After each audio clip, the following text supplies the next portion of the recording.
When I first became employed with the Department of Veterans Affairs, I initially adjudicated disability claims. I then soon found myself transferring over to VA's Vocational Rehabilitation and Employment Division.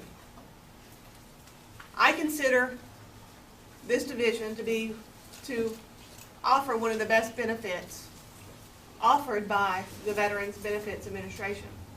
Of course, you're going to say, well, why do you say that? And of course, I may be a bit biased, but our program offers employment services, retraining, and for our most significantly disabled veterans, independent living services. Many of you in the audience this morning may be very familiar with state vocational rehabilitation, some of our community-based employment services programs, and other human services agencies in our community. However, VA Vocational Rehabilitation and Employment has a unique and honorable mission to serve only service-connected disabled veterans.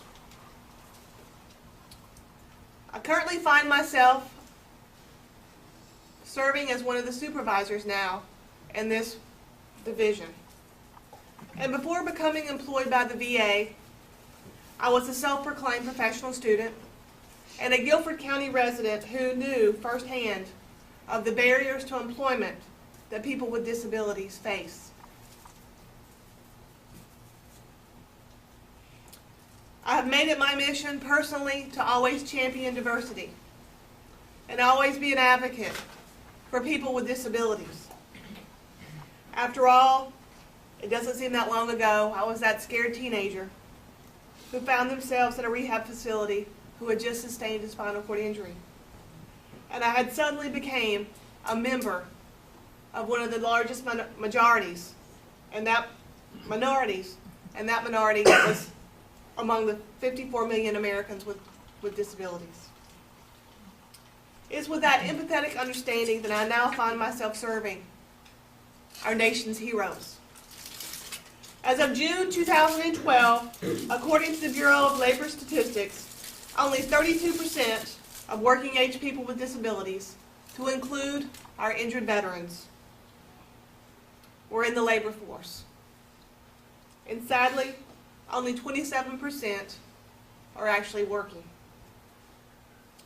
Each year, thousands of military personnel stationed across the country and across the world find themselves transitioning from active duty and find themselves looking for new jobs. About 25% of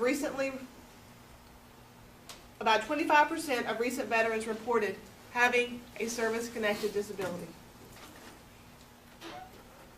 Our program, more than ever before, is providing outreach and transitioning services to those active duty personnel.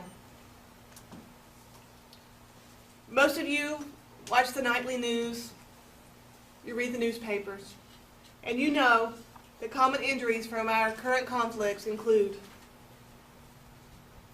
missing limbs, post-traumatic stress disorder, spinal cord injuries, traumatic brain injuries, hearing loss, and numerous other life-changing impairments. These same active duty soldiers, sailors, and guardians will soon be a part of our nation's veterans with disabilities. There are many incentives to hiring veterans with disabilities. They include, but are not limited to, non-paid work experiences, on-the-job training programs that our division offers, special employer incentives, and the numerous work opportunity tax credits for employers. Hiring a veteran, however, is priceless.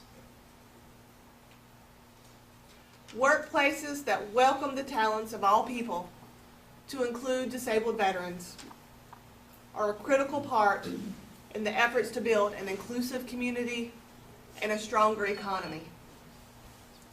The U.S. Department of Labor's Office of Disability Employment Policy announced the theme for this year's National Disability Employment Awareness Month. That theme is A stronger workforce is an inclusive workforce. What can you do? As you think about that theme, I encourage you to honor our nation's heroes, who today face more than ever economic challenges and employment barriers. Think about that 25-year-old Marine who had always thought that the military would be his career, until suddenly he was significantly injured in a blast injury in Afghanistan. Think about that lady who served faithfully each day in the Air Force, only to find that she unexpectedly was diagnosed with a progressive disability and suddenly was found unfit for duty, something she never expected.